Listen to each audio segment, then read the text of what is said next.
Buenas tardes, nosotros somos alumnos del Instituto Tecnológico de Tijuana, cursamos la carrera de Ingeniería Industrial. El día de hoy vamos a realizar una exposición de la materia de Administración de Operaciones 2, la cual es impartida por el profesor Saúl González Montiel. Los integrantes del equipo somos Sotero Gómez López, Rodríguez Moreno Irma, Rodríguez Villalobos Eric Arturo, Aguilar Molina Hilario, Gerardo Sainz Edgar y una servidora Estrada Martínez Dámaris. Los temas que vamos a mirar el día de hoy son los temas que vimos en las unidades de esta materia. Vamos a iniciar con lo que viene siendo la planeación agregada. La planeación agregada. Esta planeación se define como agregada al trabajo hecho a nivel táctico para definir el nivel de producción, los niveles de inventario y la mano de obra propia y subcontratada, con un horizonte de tiempo trazado a mediano plazo que comúnmente se contemplan entre 6 y 18 meses. Para poder resumir lo que viene siendo la planeación agregada, son los planes anuales de negocios y marketing a un plan de producción. Generalmente esto se da a medio plazo, como ya lo mencionamos, de 6 a 18 meses. Si bien el plan de negocio suele estar expresado en unidades monetarias, ya sea beneficios, ingresos y costos, el plan agregado de producción debe estar definido por unidades de producción o por una unidad de output o input agregada, como por ejemplo lo son las unidades de productos fabricadas u horas de trabajo, etc. Decimos que este tipo de planeación es agregada porque define familias de productos, así como también las familias de productos son referidas por características de demanda o procesamientos similares que le permiten agruparse como una familia. Por ejemplo, son los procesos de producción similares o que requieren los mismos insumos. Casi todos los procesos de operaciones se componen de tres mayores componentes, que son los inventarios, los materiales y los recursos. Vamos a ver también lo que viene siendo el costo de la planeación agregada. Los costos más que nada se clasifican para tener una idea de cómo se van a distribuir debido a que por lo general existe una multitud de ellos. En una empresa tendríamos los siguientes: los costos de producción, que viene siendo toda la materia prima, toda la mano de obra, todas las horas extras que se realizan y el mantenimiento de la maquinaria. También tenemos los costos de inventario, que viene siendo el almacenamiento, los costos por faltantes, lo que no se pudo vender por no tener el artículo en el momento requerido. Y los costos por capacidad, que vienen siendo la contratación, el despido de trabajadores, el tiempo dedicado para su capacitación, que se denomina capacitación perdida.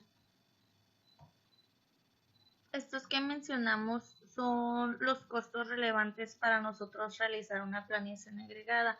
Cae en cuenta que el objetivo principal de la planeación agregada es que nosotros minimicemos los costos para el periodo de planeación. Por mi parte es todo. A continuación, uno de mis compañeros dará seguimiento a la temática.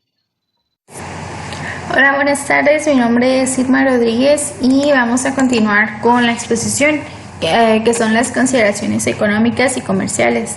Existen diferentes consideraciones, las cuales les voy a mencionar ahorita, que son las económicas: la mano de obra, la contratación, los despidos, la subcontratación, el inventario, la ruptura de inventario, el tiempo y términos de entrega, el nivel de servicio, la curva de aprendizaje y la tasa de producción. Vamos a pasar con el siguiente tema, que es MRP, que esta técnica permite a las empresas calcular los requerimientos de materia prima en función del programa maestro de producción. Este se llena por medio de un software que es creado específicamente para la empresa para cubrir sus necesidades. Puede ser otro programa en específico o puede ser un programa prediseñado. Los objetivos del MRP son mejorar el servicio al cliente, reducir la inversión de inventario y mejorar la eficiencia de las operaciones de la empresa. La programación de las operaciones. La programación de las operaciones es la etapa de la planificación de la producción que tiene como objetivo elaborar un calendario indicando las fechas en las que se deben de realizar las operaciones correspondientes a cada pedido para que de esta forma se cumplan las fechas de entrega que se tienen planificadas. La programación de operaciones tiene restricciones que son que los pedidos se deben hacer en cada centro de trabajo, en qué orden se deben de realizar las actividades y cuáles son las fechas de inicio y término de cada trabajo. Gracias. Buenas tardes, mi nombre es Hilario Aguilar Molina. Les voy a hablar acerca de dos temas. El primero es tipo de procesos productivos. Proceso por proyectos.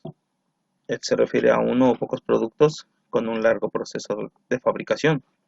Supone la fabricación de un producto exclusivo e individualizado, lo cual conlleva que cada proyecto empresarial precisará de un proceso productivo específico para él. Se trata de un proceso largo, abstracto y de gran costo. Son procesos largos y complejos. Un importante ejemplo es el de la construcción, la aviación naval o promociones de vivienda, los cuales son proyectos específicos, son caros y solo sirven o solo se ocupan en ese proyecto. Otro ejemplo muy claro podría ser una película en la cual se produce una vez y todo el costo es sobre esa película y no se vuelve a ocupar. Podrán hacer alguna otra película similar o una continuación, pero este costo fue específicamente para solo una película. El siguiente es procesos intermitentes. Nos habla de lotes de una amplia variedad de trabajo bajo pedidos. Este es un proceso que no tiene definida una secuencia fija de operaciones. El flujo de operaciones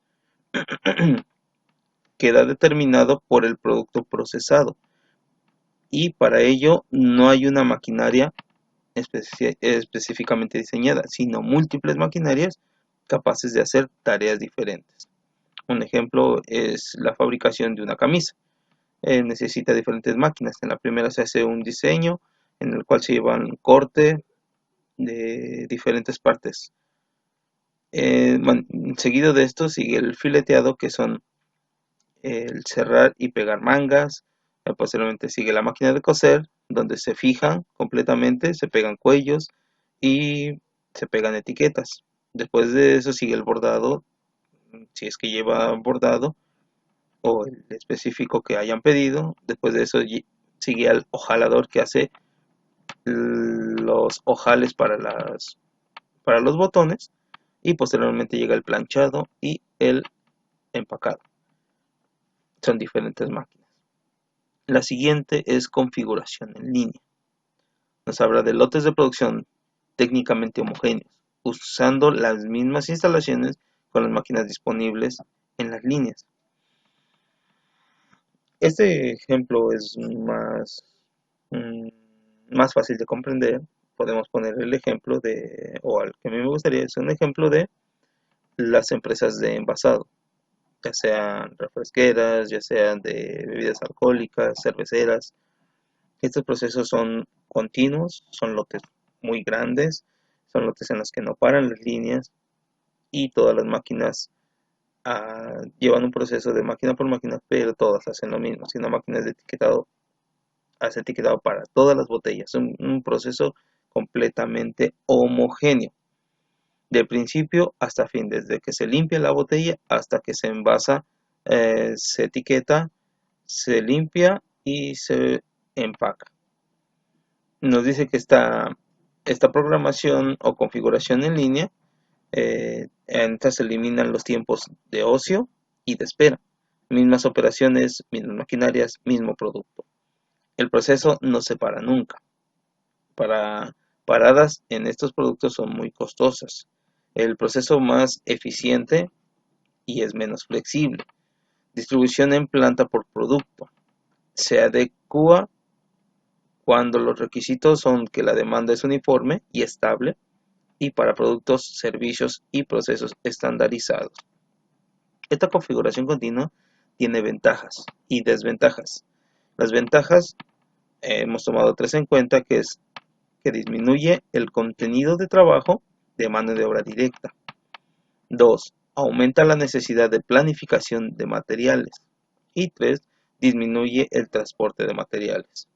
Sus desventajas o inconvenientes, la primera es que no se puede aplicar a todos. Y el segundo es que el coste de las paradas es catastrófico. Un ejemplo, volvemos a hablar del refresquero, es que cuando paran las líneas y la velocidad de las líneas refresqueras son arriba de 500 botellas por minuto. Entonces, cada minuto que paren son 500 botellas perdidas. Es dinero prácticamente que se va a la basura. Otro ejemplo muy fuerte igual es las empresas que funden vidrio, que hacen productos de vidrio. Los hornos para alcanzar temperatura de fundición de vidrio son mayores a 1000 grados centígrados. Para alcanzar esa temperatura tardan más de 48 horas. Entonces, cuando hay algún proceso de mantenimiento, alguna falla, por algún motivo por el cual tengan que parar, son pérdidas grandes, ya que en lo que se enfría la máquina o los hornos para poderlos manipular son prácticamente un día, y para volver a llegar a la temperatura de fundición son más de 48 horas. El siguiente tema son las programación en procesos intermitentes, secuenciación y reglas de prioridad. La primera es programación de n pedidos en una máquina. Establece el orden de producción aplicando las reglas de restricción cuando estos tienen que pasar por una maquinaria. Los procesos con tiempo de operación más breves serán los primeros que deben de ser realizados. Entonces tenemos aquí el ejemplo donde podemos ver la n cantidad de trabajos y una maquinaria. Y como bien lo dice la regla, el tiempo de operación más breve serán los primeros en ser realizados. El número 2 quedaría el segundo tiempo más breve, el 3 sería el tercer tiempo más breve, y así sucesivamente hasta terminar o dejar al último el tiempo menos breve. La siguiente es programación de n pedidos en dos maquinarias, regla de Johnson. Esta debe cumplir tres requisitos. El primero, trabajo que comprende una sola unidad o lote. El segundo, trabajos que no tienen prioridad para su ejecución o terminación. Y el tercero, el costo de inventario durante el mismo proceso es igual o no varía en forma significativa para todas las unidades. Y tenemos 4 pasos a cumplir. El primero, para llevarlo a cabo, listar los tiempos de los trabajos o maquinaria.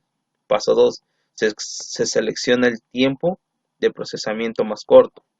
Paso 3, si el tiempo más corto es M1, se sitúa al principio de la secuencia. Si es M2, al final. Paso 4, se suprime el trabajo escogido en el paso anterior si se repite el proceso hasta haber. Siguiente es programación de n pedidos en 3 máquinas. Regla de Johnson ampliada. Existe una solución al problema de taller de flujo de 3 máquinas, usando el algoritmo de Johnson, si se cumplen una de las 3 condiciones siguientes. La primera es, el menor de los tiempos de proceso en M1 es mayor o igual que el mayor de los tiempos de proceso de M2. Segunda condición, el menor de los tiempos de proceso de M3 es mayor o igual que el mayor de los tiempos de proceso de M2.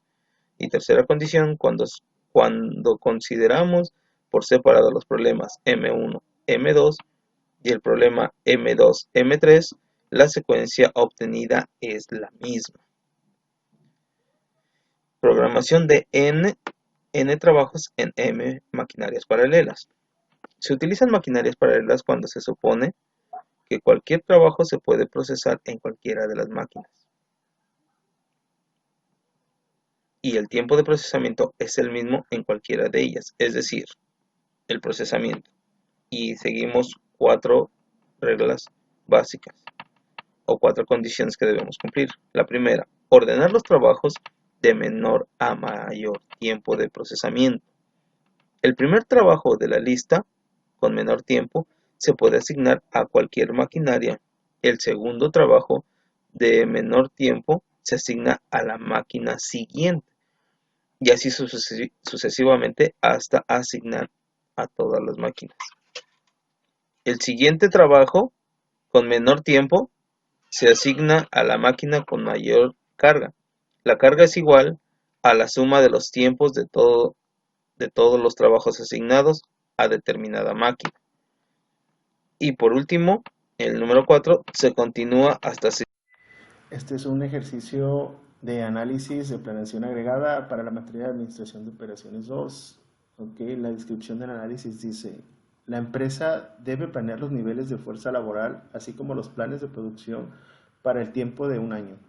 La empresa, en una de sus líneas de ensamble, produce unidades de utensilios quirúrgicos para cirugías con varios de los principales hospitales de la región. El objetivo es realizar el análisis de la demanda pronosticada para los meses dentro de este año en curso. Y como una nota adicional, dice: actualmente hay 300 trabajadores, el inventario final del mes del cierre anual fue de 200 unidades, el gerente de producción observó que durante 22 días hábiles, con una fuerza de trabajo constante de 76 trabajadores, la línea produjo 245 unidades de utensilios. El costo por mantener los inventarios asciende a $15 al mes. El costo de contratar trabajadores adicionales es de $400 y el costo de despido es de $800. El costo de producción en tiempo normal, que es una jornada de 8 horas al día, es de $2.2 la hora. En esta tablita del lado derecho tenemos nuestros datos compartidos dentro del tiempo, donde tenemos la identificación del mes de enero a junio, la demanda en relación a cada mes, asimismo como los working days o los días hábiles de trabajo en cada uno de nuestros meses y el inventario requerido que se necesita para cada uno de estos meses. Si empezamos nosotros a tabular la información en relación a que contamos con 200 unidades del mes del año anterior, pues aquí nosotros lo colocamos como un inventario inicial y pues por el momento no contamos con un inventario de seguridad de acuerdo a la demanda mensual, pero es importante empezar a clasificar cada uno de los conceptos para poder empezar a realizar los cálculos y las operaciones, donde nos mencionaba que cada mes cuesta $15 la mantenimiento de los inventarios, y tenemos otros datos donde tenemos márgenes que son importantes a considerar, como el tiempo regular, que es de 2.20, los costos por despidos, que son 800, y los costos de contratación, que son de 400. Cuando nosotros tenemos esta tablita, lo que necesitamos hacer es empezar a hacer nuestro análisis y empezar a sacar nuestros totales. Es decir, necesitamos sacar nuestra demanda en relación a los meses y los días hábiles que tenemos para poder laborar. Si se dan cuenta, tenemos todo formulado directamente de nuestra tablita que tenemos en la parte de arriba, ya que es la información que nos proporciona en relación al análisis que se quiere evaluar. Asimismo, aquí se anotan los inventarios requeridos para dar inicio al problema. Ahora, yéndonos un poquito al detalle, necesitamos planificar los requisitos para la producción. ¿Qué es esto? Básicamente necesitamos entender, de acuerdo a nuestra demanda, los inventarios iniciales, cuál es nuestro inventario en balance.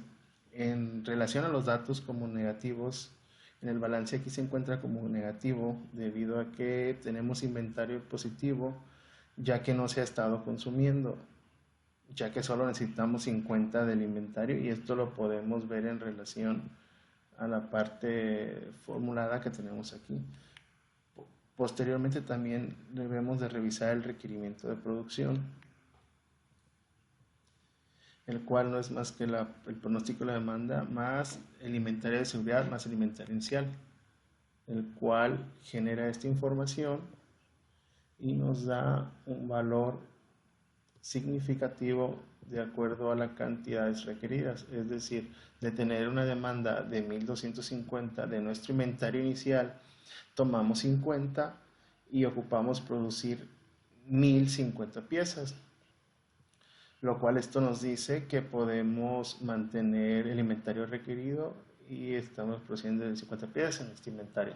Son las que utilizamos básicamente. Y en cuanto también a la producción real, necesitamos producir esta cantidad de piezas para poder administrar la cantidad necesaria en nuestra producción.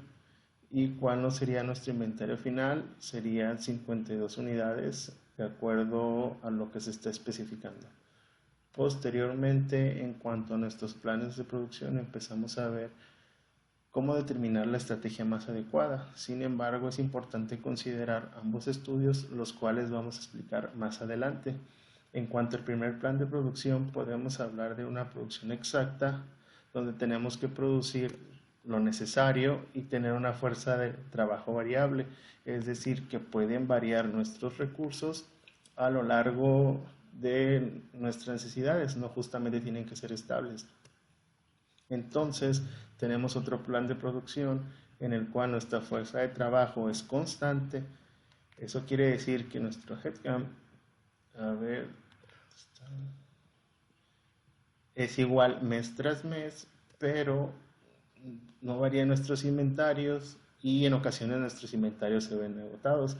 Esto es importante analizarlos debido a que debemos conocer cómo se comporta nuestra demanda y de saber cómo nos vamos a comportar en cuanto a la producción que se está adquiriendo y si las personas que tenemos a lo largo del tiempo nos da las suficientes cantidades que necesitamos. En el plan de producción 3 tenemos una fuerza de producción baja y constante y agregamos la subcontratación. Esto quiere decir que en este análisis tenemos una fuerza de trabajo variante, donde podemos tener meses donde estamos bajos de headcount y en otros meses podemos estar estables, de acuerdo al análisis que queremos determinar. Pero en este caso, tener una fuerza de trabajo baja, tenemos que optar por subcontratar o por contratar otro trabajador. Y esto pues nos permite saber cuánto gastamos y cuánto cumplimos con nuestro plan de trabajo. Y por otro lado, el plan de producción número 4, donde tenemos una fuerza de trabajo constante y agregamos también el concepto del tiempo extra. ¿Qué quiere decir? Que tenemos que analizar si realmente nuestra fuerza de trabajo cumplimos con la demanda y si en dado caso no, cómo nos impacta el tiempo extra y cómo nos pone en cuestiones monetarias.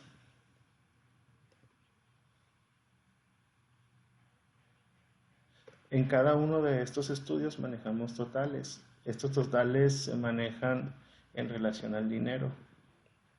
Y en resumen, una vez realizando todos estos análisis, nosotros necesitamos determinar qué plan o qué planeación de estrategia nos funciona para poder cumplir la demanda y no incumplir en gastos adicionales. Entonces, cuando nosotros realizamos todo este análisis, nosotros tenemos que realizar una tabla comparativa de los rubros que realmente nosotros estamos incurriendo. Y esto, pues cada uno de los planes de producción, donde hablamos de la producción exacta y fuerza de trabajo constante, fuerza de trabajo baja y la fuerza de trabajo constante, pero con tiempo extra.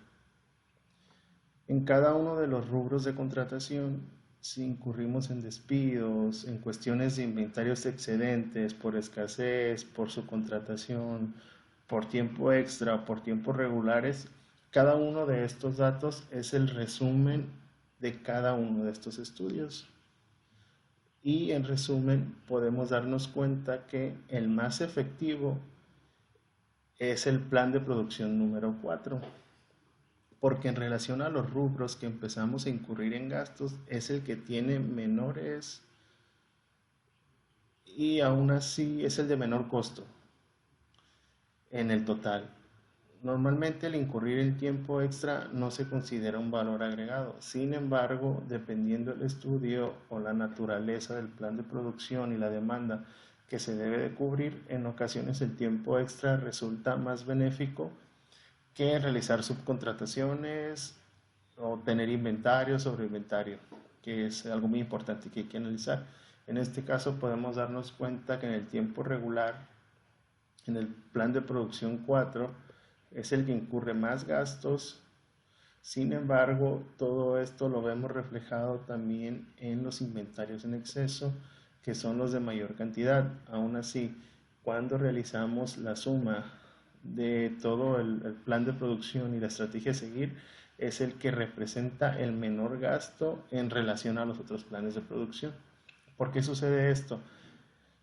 Porque en ocasiones, para poder cumplir la demanda, como ya mencionábamos, el tiempo extra puede ser una gran ayuda para mantener esa fuerza constante de trabajo, y esto pudiendo ser un riesgo para la empresa, pues a veces puede ser una buena carta a jugar a su favor para poder cumplir con la demanda y no incurrir en gastos adicionales dentro de esta. Y la planeación agregada nos ayuda a determinar pues los diferentes escenarios para tomar la mejor decisión de acuerdo a una demanda particular en sistema.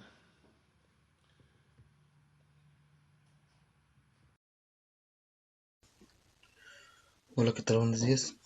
Mi nombre es Edgar Gerardo Sainz. Soy alumno del Instituto Tecnológico de Tijuana. Este video es para la materia de Administración de Operaciones 2. El tema a tratar el día de hoy es planeación de requerimiento de material, MRP. Entonces, vamos a dar inicio con este pequeño ejercicio que tenemos aquí,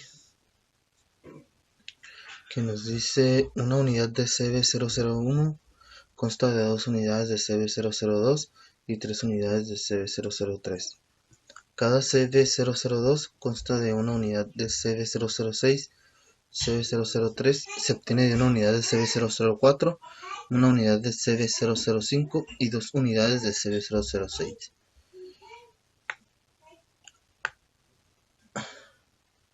Las piezas CB001, CB002 y CB003 y CB004 tienen 20, 50, 60 y 25 unidades de existencias. Se aplica la técnica lote por lote en los componentes CB001, CB002 y CB003 para determinar el tamaño del lote, mientras CB004, CB005 y CB006 necesitan comprar múltiplos de 50, 100 y 100 respectivamente. CB002 tiene entregas programadas de 30 unidades en el periodo 1. No hay más entregas programadas. Los tiempos de demora son de un periodo para las piezas CB001, CB002 y CB004, y de 2 periodos para CB003, CB005 y CB006. Las necesidades brutas de CB001 son 20 unidades en el periodo 1, 20 unidades en el periodo 2, 60 unidades en el periodo 6 y 50 unidades en el periodo 8. Encuentra las expediciones de pedidos planeadas para todas las piezas. Y su diagrama de árbol. Ok. De este lado, como pueden observar, contamos con nuestro bill de materiales y lo que viene siendo nuestro diagrama de árbol, el cual nos indica que en la parte de arriba, lo que viene siendo la cabeza del árbol, pues está nuestro finish good. En este caso lo ubicamos con la letra A o como CB001.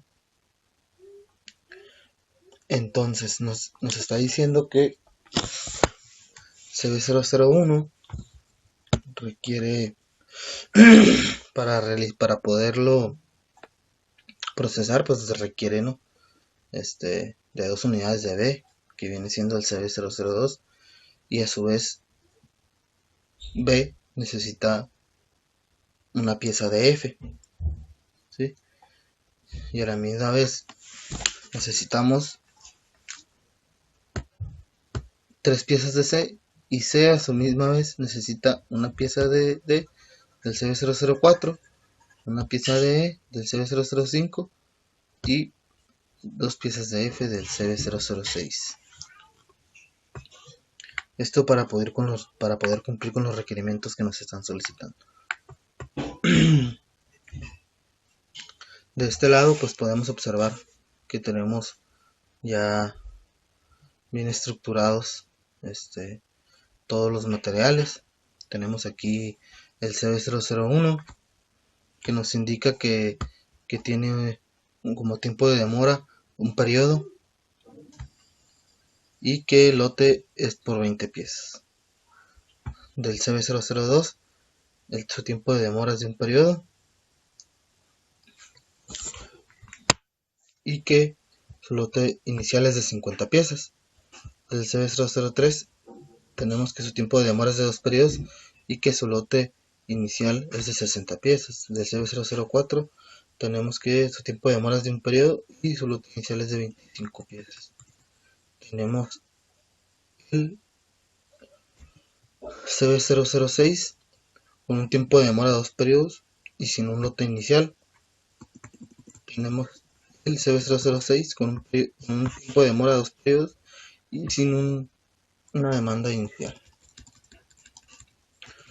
Entonces tenemos el CB001 tiene una necesidad bruta en la primera semana, una cantidad de 20, una demanda de 20, de un lote de 20. En la semana 2 un lote de 20. En la semana 3, 4 y 5 no hay demanda. En la semana 6 un lote de 60 piezas. En la semana 7 no tenemos, y en la semana 8 tenemos un lote de 50. No tenemos unidades programadas en toda esa semana. Para el CB002 tenemos una necesidad bruta de 40 al inicio. Para la semana 2, 3, 4 no tenemos demanda. Para la semana 5 tenemos una demanda de 120. Para la semana 6 no tenemos, y para la semana 7 tenemos una demanda de 100. Tenemos una unidad programada de un lote de 30. En la semana 1, para el CB003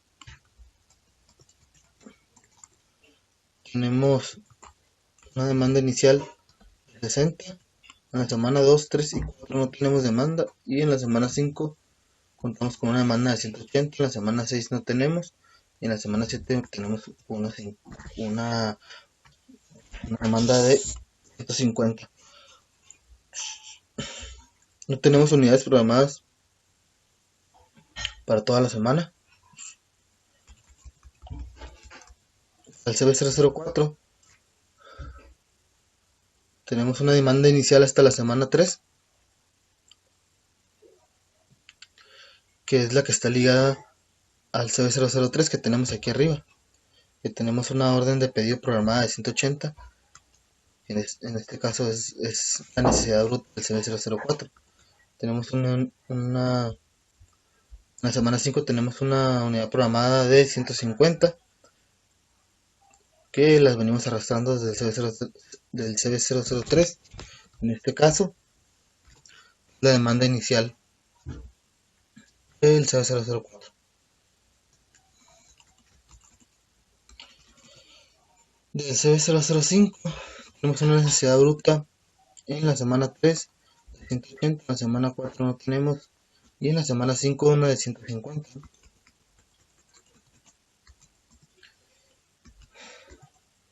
Tenemos para el CB006 tenemos una necesidad bruta de 160 para la semana 3, que ya tenemos un pedido programado por 200 piezas. Tenemos en la semana 4 una necesidad de 80, de un lote de 80, y en la semana 6 un lote de 300 unidades, y en la semana 7 un lote de 100 unidades.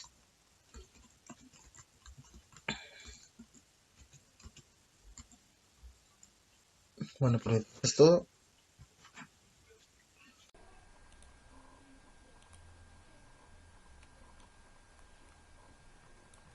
Mi nombre es Sotero Gómez, mi matrícula 1721-3077. Vamos a hablar sobre la programación de las operaciones. Para poder explicar un poco un ejercicio práctico, vamos a entender un poco de qué se trata la programación de las operaciones. Nos dice que es una técnica que consiste en identificar, organizar y ordenar secuencias lógicas. Todas las actividades derivadas de un proyecto, programa o de producción dentro de una organización, y ubicarla a la altura del tiempo que se realiza dentro del tiempo total de la trayectoria del proyecto para entregar en tiempo forma con el cliente. La programación de operaciones es un punto muy importante para toda la empresa industrial. Todas las empresas mantienen un proyecto o un plan, ¿no?, para poder cumplir en forma con el cliente. Entonces, para poder llevar a cabo un plan, una estrategia o un proyecto, es necesario que se identifique, como lo marca el sistema, se identifique, se organice y se ordene la secuencia lógica. Y tiene que incluir todas las actividades derivadas de ese proyecto que se tiene que realizar. La programación de las operaciones tiene 5 reglas importantes. La primera es primero en entradas, primero en salidas, el PEPS.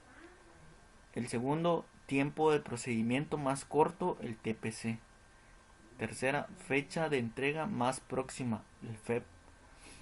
La cuarta, tiempo de procesamiento más largo, el TPL. Y el 5, razón crítica.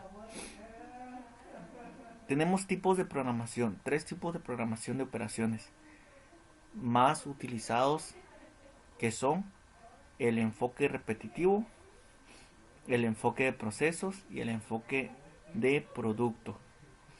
Un ejemplo importante dentro de la industria es cargar cargas de trabajo mediante el método del índice. Para este caso vamos a aplicarlo en una empresa americana locacionada en Baja California. Vamos a ver un ejemplo cómo podemos aplicar una carga de trabajo mediante un método del índice.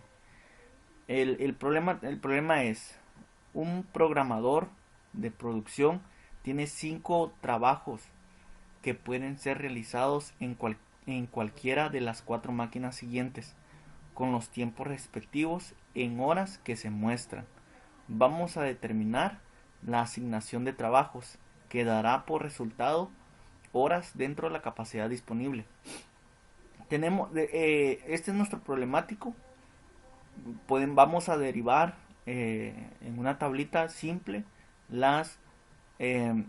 los índices que nos muestra este problema, ¿no? Nos dice que tenemos 5 trabajos, lo vamos a identificar como A, B, C, D, E, y nos dicen que tiene 4 máquinas siguientes. Vamos a identificarlo: máquina 1, 2, 3 y 4, con los tiempos en horas que se muestra. Estamos determinando horas. Entonces, vamos a determinar cada máquina con su debido tiempo. Sacamos un promedio de cada una de las máquinas del 1 al 4, que lo mantenemos de este lado, y tenemos una capacidad disponible. Tenemos la capacidad disponible de la máquina 1, 70, de la máquina 2, 130, de la máquina 3 70 y de la máquina 4 120. Probemos la primera asignación con los tiempos mínimos de cada trabajo. Okay. Vamos viendo en la siguiente tablita, vamos a asignarle los tiempos mínimos de cada trabajo. Okay. Le asignamos en la máquina 1, vamos a asignarle capacidad asignada 50, capacidad disponible 70 y horas extras disponibles le vamos a asignar más 20, que sería que el tiempo extra tendrían 20 horas adicionales. En la 2 60 120, bueno, serían las horas, pero en la capacidad asignada es de 0, vamos a asignarle en 0 horas. Capacidad disponible tenemos 130 horas y horas extras disponibles tenemos más 130 horas disponibles. Como sabemos, en la máquina 2 es el que tenemos más ventajas, pero en cuestiones de horas disponibles, pero tenemos la capacidad que tiene la máquina 2, pues no nos ayuda mucho porque vamos a mantenerlo en 0. En la máquina 3 tenemos una capacidad asignada de 70, capacidad disponible 70 y no tenemos nada de tiempo extra. ¿Por qué no tenemos nada de tiempo extra? Porque las horas de la máquina 3 es una de las máquinas que generan más horas. Tenemos más o menos una prox de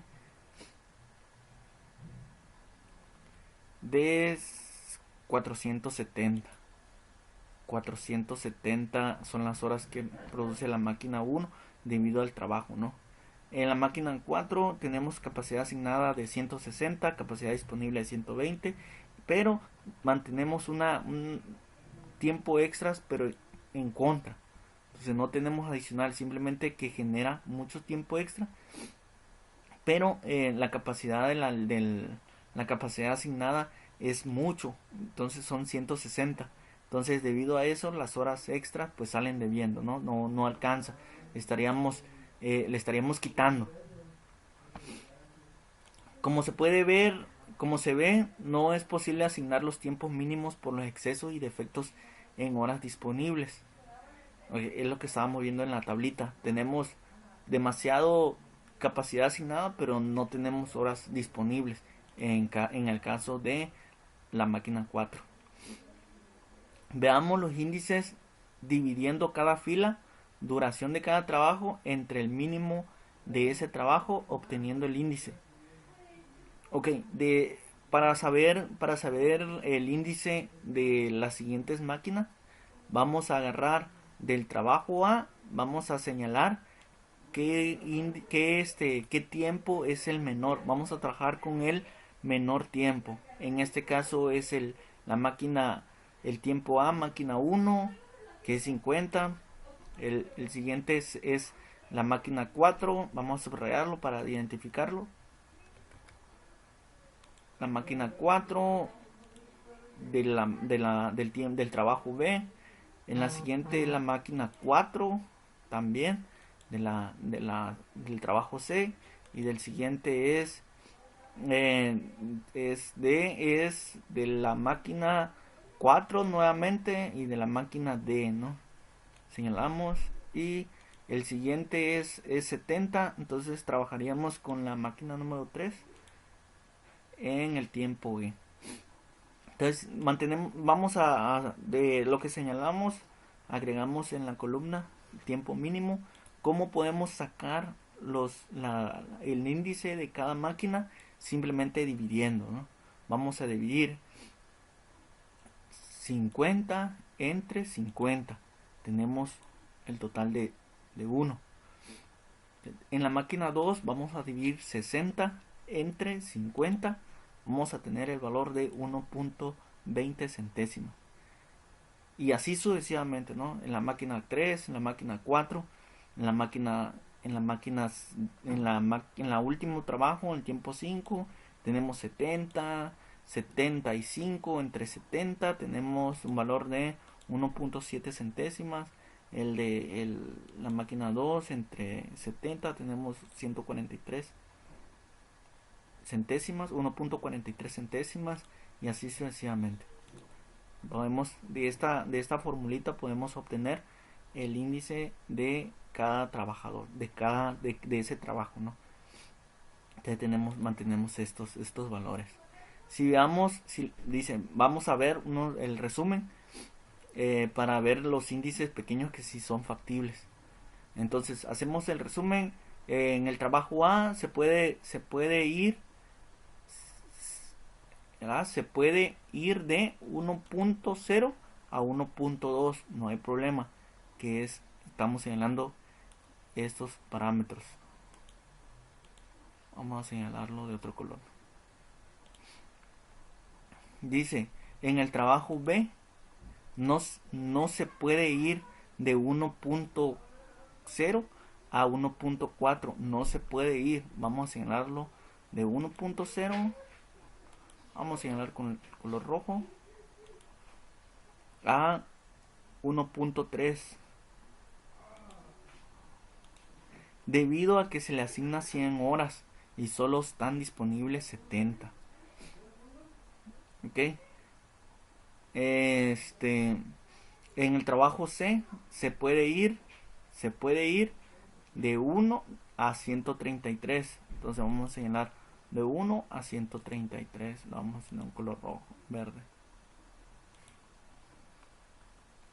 En el trabajo D no se puede ir de 1 a 1.3, que es este. Vamos a señalar el color rojo.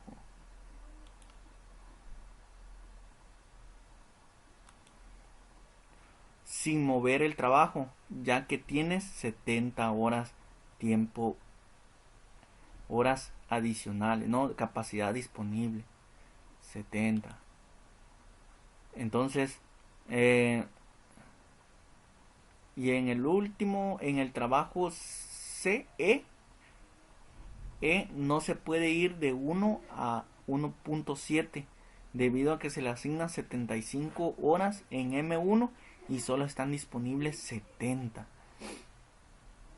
Como E es el que se mantiene, entonces el D también se mantiene, quedando como un movimiento A y C, pero no se puede hacer ambos, ya que sumaría 140 en total en la M2 y solo están disponibles 130, que es lo que estamos marcando aquí. Entonces no puede sobrepasar los límites de las horas disponibles. Además, mover A implica dejar sin asignación a M1.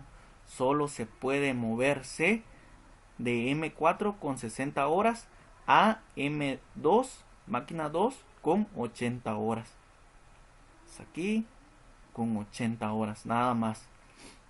Porque si se hace inverso, pues tenemos una limitante, ¿no? Tenemos una limitante de estos grados que no podemos sobrepasar.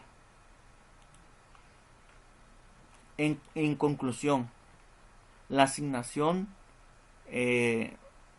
más práctico sería la asignación de la M1, la máquina 1, vamos a aceptar el trabajo A. En la máquina 2 aceptamos el trabajo C, más adaptable. El trabajo, el E, trabajamos en la máquina 3, el E, máquina 3, el E con 70. Y la máquina 4 es la B y el D. B y el D, ya lo señalamos aquí de este lado. De esa forma podemos más o menos solventar o definir las cargas de trabajo mediante el método de índice.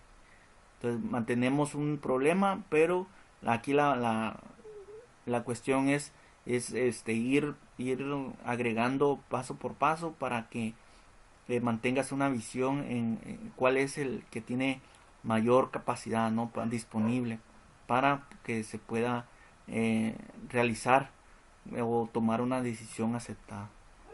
Por mi parte es todo.